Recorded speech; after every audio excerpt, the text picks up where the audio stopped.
बापरे, महाराष्ट्रामध्ये काय काय होईल आणि काय काय नाही, एवढ्या भयानक घटना घडत आहेत की ऐकून नसता अंगाचा थरकाप उडत आहे। अशीच एक पुण्यामध्ये घटना घडलेली आहे। नवरा बायकोच्या नात्याला काळिंबा फासवणारी दुर्दैवी घटना समोर आलेली आहे। नवऱ्याने कात्रीने बायकोचा गळा चिरलेला आहे। ही धक्कादायक घटना शिक्षणाचं माहेरघर असलेल्या पुण्यात घडलेली आहे। पुण्यात चक्क नवऱ्याने बायकोला कात्रीने गळा चिरून तिचा मृत्यू केलेला आहे। अशा भयानक घटना घडत आहेत की अंगाचा थरकाप सुद्धा उडत आहे। त्यानंतर आरोपी नवऱ्यानं व्हिडिओ सुद्धा केला आहे आणि तिला संपवण्यामागचं कारण सांगितलं आहे की सेल्फ डिफेन्स आणि मुलाच्या भविष्यासाठी तिला संपवण्याचं त्याने या व्हिडिओमध्ये कबूल केलेलं आहे। मिळालेल्या माहितीनुसार शिवदास गित्ते याला पोलिसांनी अटक केलेली आहे। गित्ते मूळचा बीड येथील असून न्यायालयात टंकलेखक होता आणि खिडकी भागात तो भाडे तत्वावर खोली घेऊन राहत होता। काही दिवसापासून या दाम्पत्यात कौटुंबिक कारणावरून वाद सुरू होता। बुधवारी पहाटे त्यांच्यात वाद झाला आणि त्यानंतर शिवदासने घरातील शिलाई मशीनच्या कात्रीने ज्योतीच्या अर्थात त्याच्या बायकोच्या गाड्यावर कात्रीने वार केले। या घटनेनंतर पतीने मुलाला खुर्चीवर बसवून एक व्हिडिओ सुद्धा केलेला आहे। त्याने आपण असं का केल्याचा त्या व्हिडिओमध्ये खुलासा केलेला आहे।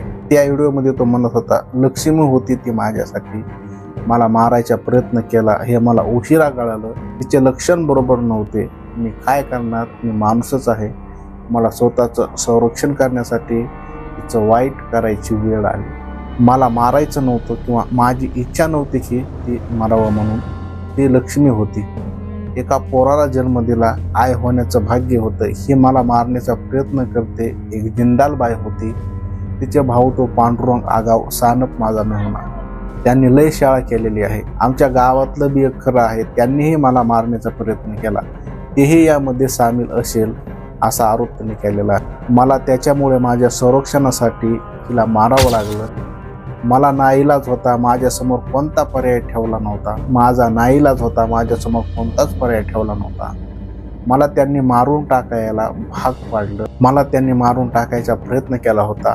पुण्यात माणसं सुद्धा त्यांनी पेरलेली होती, 100% माणसं पेरलेली होती, इथंच आहेत, कुठे जाणार आता, सांगितलं ना, काय खरं आहे ते येईल बाहेर।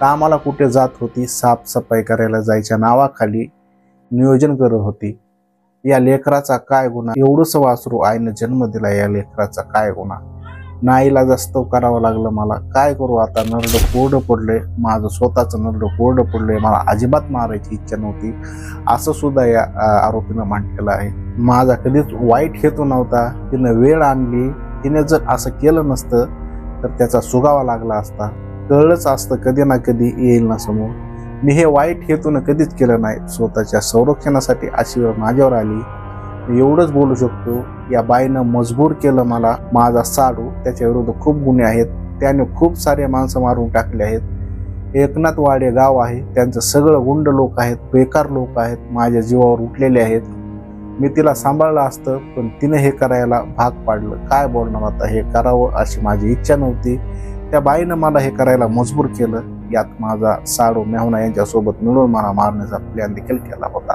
तर असं या पतीनं म्हटलेलं आहे। नेमकं आता काय खरं आणि काय खोटं पोलीस तपासामध्ये आपल्याला कळणारच आहे, परंतु अशा घटना महाराष्ट्रामध्ये वारंवार होत आहेत आणि हे कुठंतरी थांबल्या पाहिजेत। एकापेक्षा हे डेंजर घटना महाराष्ट्रामध्ये आता येत आहेत आणि महाराष्ट्रामध्ये एक प्रकारचं एकदम भीतीचं वातावरण निर्माण झालेलं आहे। त्यामध्ये पुण्यामध्ये तर जास्तच प्रकारे अशा प्रकारच्या घटना होत आहेत।